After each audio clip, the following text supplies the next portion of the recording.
Welcome back, everyone, to another episode of Medshield Movement Connect show. Now, we always have incredible guests, but today this guy is a bit closer to my heart than others. He is a Medshield brand ambassador, and he is a director, an actor, a writer, multiple award winner, and a presenter, and maybe a little bit of a sensei to me. It is Jonathan Boynton-lee.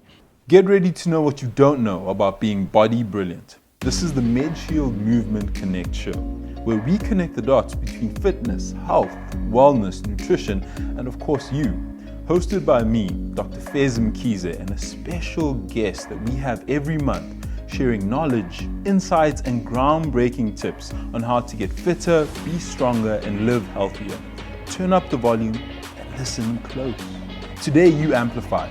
It's the Medshield Movement Connect show. Let's go. Bro, thank you so much for sitting with me. I feel like we've done so many presenting things together. It's the first time I actually get to pick your brain. So welcome to Medshield Movement. It's the first time you've interviewed me. What do they say? The teacher, the taught becomes the teacher. What is the saying? The master, the student. No, not the master. Never the master. This is the reason why we don't do this usually, because he never gives me these props. But today, man, I want you to first of all look at me. I've got a beard on. What do you think? I don't think that's real, to be honest. Let's see.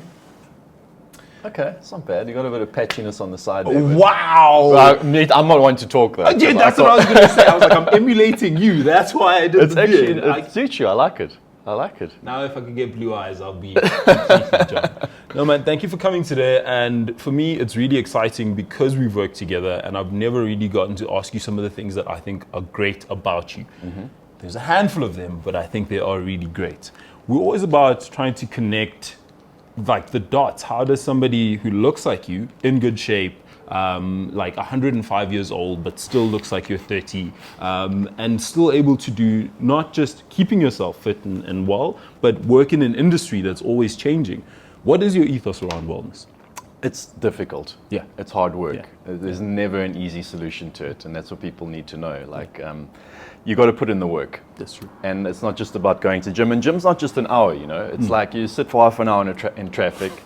You're half an hour home in traffic. You're at the gym. You're getting changed. It's like 2 hours out of your day.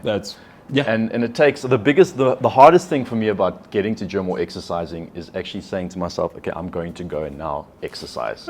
Once you're there, it's easy. Yeah. And then you leave and you feel great. But getting there, like anything in life, it's that decision, that discipline that you need to have to say, okay, cool, I'm not going to eat that chocolate now. I'm going to exercise today. I'm going to make the right choices in life. Those are the hardest things to do. And it's just a mindset that you get right over the years of pure discipline and kind of beating yourself into shape, literally. And it's true, bro, because we've worked out together and it's always sometimes difficult to find time where we can both have an hour in the day or 2 hours in the day to work out, because we do live quite a dynamic life. Now, you're a director, you're an actor, you're a presenter. All of those things don't have like a 9 to 5 type schedule. Yeah. First of all, why did you go into the arts? Why are you a creative? Is it something that you picked up when you were younger? Is it because you wanted to be Brad Pitt? I mean, what was the reason you went into this industry? Because you're pretty smart. I mean, relatively. I mean, maths and science and those subjects were never my strong point in school. I was always a creative, and from as long as I can remember when I was a child, it's all I've ever wanted to do. I can't ever remember wanting to be anything else or do anything else. I used to have those little toy soldiers. Well, you're probably too young still, but back in the day when we didn't have iPads and phones and stuff, we actually had to play outside. 1800s, occupy ourselves. And I used to have these little toy soldiers, and I would steal my dad's camcorder back in the day. We didn't have cell phones. It was an old big VHS tape. And I would make little movies with my soldiers and act the different parts and even put like red paint on them and shoot them with a water pistol in slow-mo so the blood would, it's quite Tarantino, but Spielberg, Tarantino, more Tarantino. Yeah. But so that's my earliest memories of wanting to be in the film industry, and it's all I've ever known. Like I didn't even go through a phase where I wanted to be a doctor or an astronaut like everybody wants to do that. It's all I've ever known, and I remember also going on holidays to the South Coast with family and Christmas time and putting on nativity plays. Wow. And from the age of like 6, 7, even younger, and I always wanted to be like the star of the show and have the biggest role. You were Jesus. Most of the time, for the first 5, 6 years, I was the donkey because that's what I was going to be like. That's because my cousins were older, so they got all the cool parts. But I worked my way up, like you got to do in every industry. I worked my way up to the lead, and then you became Jesus. As you grew older, you became baby Jesus. Yeah. So it's all I've ever known, which is amazing, you know, because not many people follow that dream. Yeah. Yeah. Most of my mates are stuck in their 9 to 5, which they hate, and they're all wanting to do something else. But I don't know many people who have followed that passion that they had from a very young age. So it's not easy, because most of the time the dream doesn't pay the bills. Exactly. Exactly. But if you can make your dream pay the bills, that's the way to go. There's nothing better. And it's so interesting, because I'm sitting with you now and you're telling me all of these things, and because I know the context and who you are, I also just have to ask you so that people at home can understand, in this industry where you get rejected a lot, where people can say, you're too tall, you're too big, you're too good, not only are you looking after yourself physically, you're mentally also quite a strong person. How do you do that in terms of the mental part of it? So after years and years of rejection, you develop a very thick skin. And also if you prepare yourself for what you're getting into, I think so I was directing and writing and stuff quite long before I kind of became known on the other side of the camera, which came at a later stage of my career. So I understood the industry, and I think I'd kind of been through it all up to that point, so I could deal with it easier rather than just being thrown into it, you know. And then you can't deal with it because you're not used to it. You don't understand how the machine works. Of course. If you understand how it all works, and at times I was the person telling other people, I'm sorry, you're just not good enough. And I love that, because that's the beauty of also now being the director and the person who casts people. You know that you just have to get the bottom line done. You can't have an ego in this industry. You really can't. And I welcome that criticism because it makes you better. So often when I've done an audition with a casting director, I'll say, please just give me feedback. A lot of the casting directors and the producers and all of them, they're too scared to tell you why you weren't good enough. They'll just make up excuses like, sorry, you're a little bit older, a little bit young. But I like to know where I went wrong. Straight up, Yeah, I really appreciate the criticism, and I enjoy giving it as well because it makes people better. I mean, this is how you know he's very competitive. Even when he's seemingly losing, he's trying to make sure that he can get whatever it is that he didn't have at the time. Even when I'm losing, I'm winning. I mean, against me, that's not always the case, but we move forward. There is an age gap, so we allow him to lose against me. But bro, I feel like when it comes to you, you're somebody who is competitive, and I bring that up because when you get a role and you have to embody whichever character it is, do you take into account things like how I'm looking physically to make myself more part of the character? Because you're thinking about it as well as the director. If I'm shooting this, I want somebody to feel like they look like that part for the audience. So does that mean you do drastic diet changes? Are you somebody who's consistent but will fluctuate with nutrition? It obviously depends on the role and what you're doing.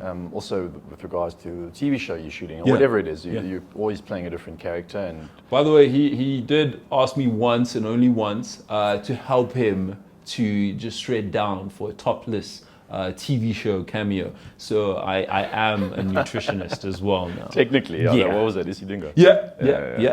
And you know what? They didn't even shoot me the right way. Thank you. I prepped. This is the hardest I've ever prepped for a role. And the angles were all over the place, and I was like, I didn't need to diet for that. It wasn't that hard, though. It was like a week. You had a week to get yourself into that was a lot for me. My discipline with regards to eating and stuff is really bad. But I haven't got Sivengezi level of kind of discipline. Because I choose life. Like I need to live a little bit. You're not that extreme. But I guess if the role came along that required something that hectic, I mean, DiCaprio has never set foot in a gym in his life. Like, do you see who by his own admission?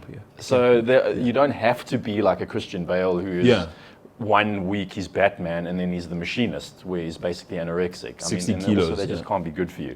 But it is. A lot of the roles, the last horror movie I did, I was an army vet, so I had to kind of bulk up a little bit, but nothing too hectic. And then I was the romantic lead in a movie called Baby Mamas. Then you don't need to be kind of this, you need to be like that what do you call it? The attainable A goal. kind of, Yeah. it needs to be realistic. This is attainable, by the way. This is what we see as attainable. You are like not.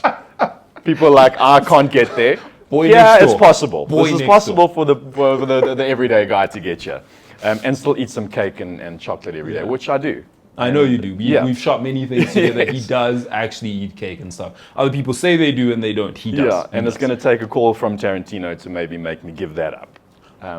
But what if you're the Tarantino? Because now we talk about you as an actor in front of the camera, presenter, won multiple awards. You also are a director and you've won awards for films that you worked on. Where are you seeing yourself going in that direction? Are you going to kind of taper away from the acting and be more behind the camera as time goes on? Still, that's the ideal, is to do, I keep coming back to Tarantino, but he is, for me, like the standard. That's why I'm a filmmaker. Yeah. So the writing, directing, and acting, you can do it all. I like to have control over everything. If it's your baby, you want to just make sure that you don't want to give up the reins. We're working on a film now which we shot the proof of concept for. Sure. And there was a choice for me to give up the directing reins to somebody who's a lot sort of better known in the space at the moment, especially with the Netflix audiences. Sure. But they gave me the option to still direct. And I was kind of toying with the option, and the producer said to me, she's an amazing producer, and she said, listen, it's your babies, just take the reins and just take the plunge. And I've got to. I mean, if you don't take that plunge, it's terrifying because it's then you're steering the ship, and it's difficult kind of monitoring what's going on behind the camera and trying to monitor your character at the same time and staying in character and making sure the story's going. There's a lot of stuff, and it's a hell of a lot of pressure, but it's worth the challenge, But this is why you are a Medshield brand ambassador.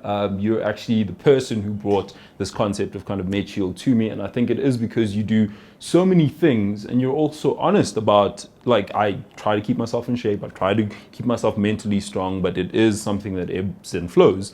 Is that what drew you to Medshield? Because you're like this ambassador who tells people how they should ideally want to live life. Is that what was the connection between you and the brand itself? Yeah, I love the Medshield sort of whole philosophy on wellness and health, and not just about being covered with regards to your health, but also living a healthy lifestyle.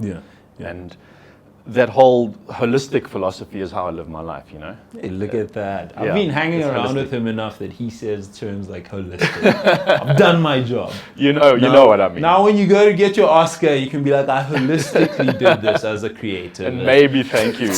Like he'll just be like, you know who you are, holistic. So bro, with all of this, you still have time to actually do philanthropic work. I know that you do Reach for a Dream. I know that you're also a conservationist. You're very much about trying to save the sharks, and you work quite closely with Princess Alice. I mean, why are you somebody who gives back this much?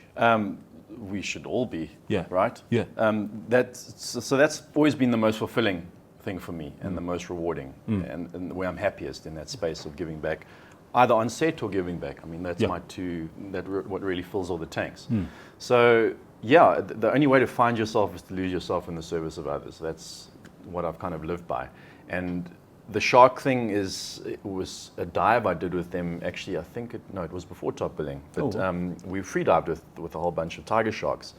And I'm not talking cage diving now. Yeah, it's free diving. That's where I fell in love with them. Kind of that you have this life-changing experience under the water, coming face to face with this apex predator of the ocean, and all your preconceived ideas about the animal go completely out the window. And are you sure that wasn't just fear? That wasn't like... Initially it was fear, and then it subsided into something quite remarkable, like a life-changing experience. And from that moment on, I kind of went out of my way and I made contact with Leslie Roche, who gave up a very cushy corporate job to save sharks. That's what she does now. And I became a shark warrior with her. And together we kind of create awareness, we do research, we just want people to realize that the sharks are the most misunderstood animals on the planet, which they are. I mean, more people are killed every year by cows. It's a fact. And toasters. These are always the random stats that people come with, like sharks, like more people, cows. And it's true. It's true. And they are they're not harmless, but they are not the man-eating, like horrible things that are made out to be. And Spielberg is to blame. That's what I was going to say. This is why he doesn't like Spielberg, clearly. That's why Spielberg Tarantino didn't give them a chance. Jumped over Spielberg. So yes, and if they go, the whole ocean collapses, and then we all go. So, and it's a very bad situation right now with regards to sharks in the ocean. I mean, billions of sharks are killed every year, and they kill 5 humans a year. So the balance is just, so yeah, but anyway, that's a whole other podcast. Yeah. And then Reach for a Dream, obviously very close to my heart, children's dying wishes being fulfilled. That's been incredible. I've got Princess Alice, the adoption home where I came from, so very close to my heart. I help them out because the government certainly doesn't. They get very little support. Animals, children, big focus, a lot of charities there. But yeah, any way I can try and help. I want to try and start my own. We should actually chat But what starting our own kind of thing. Shark children? Shark Shark don't babies. think that's, no. No, baby sharks? No. Baby. I think stop right there. Okay. Yeah, but we'll chat. Okay. But I'd love to start my own Yeah. kind of thing. You know, DiCaprio does it so well. He's just trying to save the world, man. It's not I about don't him. know. I feel like he could have given them money because he has a lot of money. He does. I know you give of yourself time and money. I just feel like he could have solved it with the amount of money that he had. He gives a lot, and I like Brad Pitt. Stop. I like Brad Pitt. So. Okay. So, yeah. But yeah, the charity stuff is a massive part, and will continue to be, and that's the end game. Using the media space as well. I don't understand why more people don't do it. Well, I do, but we're not going to get into that. But why they don't use that persona that they have for good. Sure. It's just such an obvious transition for me. If you have that public platform to create awareness and help other people, Of course. it's it's kind of the first thing that I think you should do. And again, this is why, for me, you're just such a person who's not just affable, but somebody who I can relate to because you try to do so much good. And we still need to talk about why you hasn't been on The Bachelor, but that's another story. But this is the part where I love to have people tell me their 3 big inspirations. And in your case, I was gonna go maybe like, okay, let's do somebody who you think is a great actor or somebody who you think is a great director, but I want you to tell me somebody who you think is a great creative. 3 all-time great creatives. I'll give you Tarantino, I'll check him out there, even though his acting is like, None of the acting is so great. but the directing kind of makes up for that. Your other top 2 all-time greatest directors, actors, creatives, just in the so space. just in the creative Just space. creative space. If it's a director, actor, whatever. Well, okay, so we've got Tarantino out the way. Yeah. I mean, he's the great with regards to storytelling and writing and directing. He's top. So Good. let's do category acting now. Okay. Daniel Day-Lewis. Oscar, most Oscars. Yeah. I mean, Method he's actor. remarkable. Yeah. Like, Yeah. And he, I like how he's under the radar, and he does it for the craft. And and every role, he's pretty much been nominated for an Oscar every role he takes Pretty on. much. And he's a cobbler. I think he might have retired now. Yeah. I don't, he always says he's retiring. That's like then the he third time. wins another Oscar. So, but Daniel Day-Lewis, unbelievable. So that's an actor, that's a director, that's a writer. What else? do you Writer, want? give me, no, but Well, who's the writer? Tarantino's the writer. He's the best Tarantino's your storyteller. gold standard, but who's your writer? Tarantino, 100% Seriously? Tarantino, yeah. Wow. No, he's the best storyteller in the world at the moment. I thought I was going to unbelievable. feature somewhere. You as there. a storyteller. As just like an actor, I've done a cameo in one of your directorial. I mean, you were a corpse, works. But I still acted. It's hard to be a method. Like But you came nobody's- alive, so. Yeah, so I mean, who's method acted a corpse before? Like Okay. nobody. So I went Fez, pretty deep. Fez there. is my other creative inspiration. Oh wow, John. Just can't deny it. Oh man, you're like my top 50 actor, like ever, like top 50, 49, very solid number. And actually, before we even wrap this up, because I've always wanted to know, I've seen you going from literally Jonathan Boynton-lee, very relaxed, very down to earth, engaging with somebody, and an hour later somebody says action and you're acting as a serious character who's falling in love or has a romantic interest, where I see a lot of others getting into this process where, is it method? I don't know, but they take a bit of time to get into this mental space. What is your acting method? How do you get into a character? Because you study this, and I know you know all the other ways to do it. What's yours? Look, I respect the whole method acting thing yeah. and staying in character all the time, and there's a place for it. And you got to do whatever works for you. Yeah. Certain characters are obviously a lot more difficult to get under the skin of, like playing a psychopath is a little bit more difficult and torturing people and stuff, or being just a romantic guy that loves a woman is something that I enjoy doing every day. So it comes more naturally. Yeah. So there's different methods for different parts. The context you're talking about, I think, was what we just shot now. Yeah. that was when I was also kind of directing. So that's where you need to be director and then actor, and then then you need to switch quick. Exactly. You need to be telling people what to do, and then also becoming a character. So it's different all the time. I don't have a particular method that I stick to. Sure. Every part, every role, every series, every TV show is different. The cool thing about top billing was there is no character. Yeah. We just do ourselves. I mean, listen, it's hard not to be happy when you're being flown to exotic locations and seeing very beautiful environments. But it's always been such a interesting thing to me to see somebody who's this genuine but able to embody different roles. But this is the first time we've sat with him. I'm pretty sure we're going to sit with him many more times, because as much as he thinks he's like the simple, straightforward guy, he has layers. He's an onion, a sculpted onion, not as round, but an onion. I think I need to interview you on your show, because we haven't really touched on the fact that I took you under my wing when you joined Top Billing, and everything you learn from me. So that's a whole show on its own. Episode of Medshield Movement Connect show, where we speak facts. And anytime somebody says something that's not true, we cut it out. Please do see all of our other podcasts that we have on here. It has incredible guests, just like this man right here. Maybe some of them aren't as beautiful looking, but they are very genuine. So nice. I taught you well. You learned well from me. It was a good end outro. on a high. Maybe a little bit of lying. The fact thing might not Very be well true. done. Learn from Jonathan. No, some of them are more beautiful than it. Everything you learned from me.